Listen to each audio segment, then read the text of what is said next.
যতই দিন যাচ্ছে ততই কিন্তু ভারতীয় ফুটবল সম্পর্কিত ট্রান্সফার আপডেটগুলো নিয়ে কিন্তু সকলের কৌতূহল বেড়েই চলেছে। যখন থেকেই গত মরশুমে আইএসএল শেষ হয়েছে তারপর থেকেই কিন্তু বিভিন্ন রকম ট্রান্সফার রিউমার্স, ট্রান্সফার আপডেট নিয়ে আমরা কিন্তু প্রতিদিনই কোনো না কোনো খবর পেতাম। আর সেই খবরগুলো কিন্তু এবার আস্তে আস্তে অফিসিয়াল হতে শুরু করেছে, অর্থাৎ অফিসিয়াল অ্যানাউন্সমেন্টগুলো কিন্তু প্রত্যেকটা দল থেকেই আস্তে আস্তে আসতে শুরু করেছে।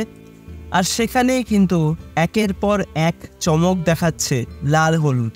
প্রথমে তারা গত মরশুমে ইস্টবেঙ্গলের হয়ে দুর্দান্ত খেলা সাউল ক্রেসপোকে একটা মাল্টি ইয়ার ডিলে নিজেদের দলে রেখে দিল। তারপর সবচেয়ে উল্লেখযোগ্য যে ট্রান্সফারটি নিয়ে বহুদিন ধরে কথাবার্তা চলছিল, অর্থাৎ দিমিত্রিয়স ডায়ামান্টাকস, তাকেও কিন্তু তারা সাইন করিয়ে ফেললো। আর আমরা সকলেই জানি দিমিত্রিয়স ডায়ামান্টাকস কী ধরনের পারফরমেন্স করেছে কেরালা ব্লাস্টার্স এফসির হয়ে। তো তার সাইনিংটি কনফার্ম করার পর কিন্তু আবারও একটা চমক দিল লাল হলুদ। যদিও এই আপডেটটা অনেকদিন আগেই বেরিয়ে আসছিল, কিন্তু সেটা কিন্তু এখন কনফার্ম হয়ে গেল।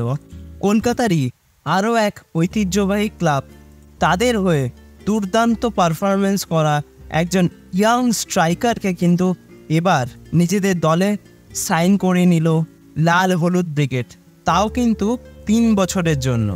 হ্যাঁ, আমি বলছি গত মরশুমে সাদা কালো ব্রিগেডের হয়ে খেলা ডেভিড কিন্তু এবার ইস্টবেঙ্গলের পথে, সেটা কিন্তু অফিসিয়াল হয়েও গেছে।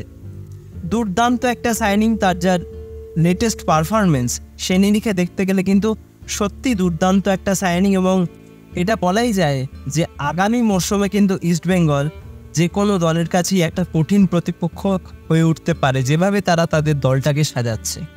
আর এবার আমি একটা আপডেট দেব যেটা কিন্তু সাদা কালো ব্রিগেডকে নিয়ে, অর্থাৎ মোহামেডান স্পোর্টিং ক্লাবকে নিয়ে।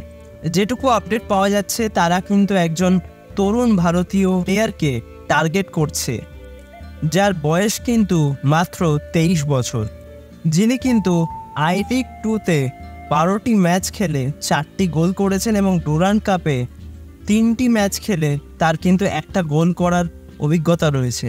তিনি কিন্তু মূলত খেলে থাকেন অ্যাজ আ লেফট উইঙ্গার। এছাড়াও কিন্তু তিনি রাইট উইঙ্গার এবং সেকেন্ড স্ট্রাইকার হিসেবেও খেলতে পারেন। বেঙ্গালুরু ইউনাইটেড ছাড়াও কিন্তু এই প্লেয়ারটি মুম্বাই আন্ডার-16 দলে, পাঞ্জাব আন্ডার-18 দলে, এছাড়াও জামশেদপুর এফসির ইউথ টিমের অংশ ছিলেন একটা সময়। এতক্ষণ ধরে আমি যে প্লেয়ারটির স্ট্যাটস নিয়ে আলোচনা করলাম, অনেকের মনে প্রশ্ন আসছে যে প্লেয়ারটির নাম। এই ইন্ডিয়ান ইয়াংস্টারটির নাম হলো অ্যাশলে অ্যালবান কোলি। শোনা যাচ্ছে এই প্লেয়ারটির প্রতি ইন্টারেস্ট শো করছে সাদা কালো ব্রিগেড, তবে এখনও এ বিষয়ে কিন্তু কোনো কনফার্ম আপডেট পাওয়া যায়নি। যদি কনফার্ম আপডেট পাওয়া যায় তো তোমরা এই চ্যানেলে কিন্তু সেটা দেখতে পাবে। আর তার জন্য তোমাদের কি করতে হবে, চ্যানেলটাকে অবশ্যই সাবস্ক্রাইব করে রাখতে হবে। ভিডিওটা ভালো লাগলে লাইক, কমেন্ট, শেয়ার এবং সাবস্ক্রাইবটা করতে একদম ভুলো না। অবশ্যই করে সাবস্ক্রাইবটা করে দিও এবং পাশে থাকা বেল অপশানটা প্রেস করে অল অপশানটা প্রেস করে দিও, তো সমস্ত রকম নতুন ভিডিও নোটিফিকেশান তোমরা সবার আগে পেয়ে যাও যখনই আমি কোনো নতুন ভিডিও পোস্ট করব।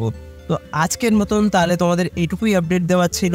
আশা করি তোমাদের ভিডিওটা ভালো লেগেছে। তো আজকের মতো ভিডিওটা তার এখানেই শেষ করছি। দেখা হবে আবারও পরবর্তী ভিডিওতে, নতুন কোনো দিন, নতুন কোনো সময়।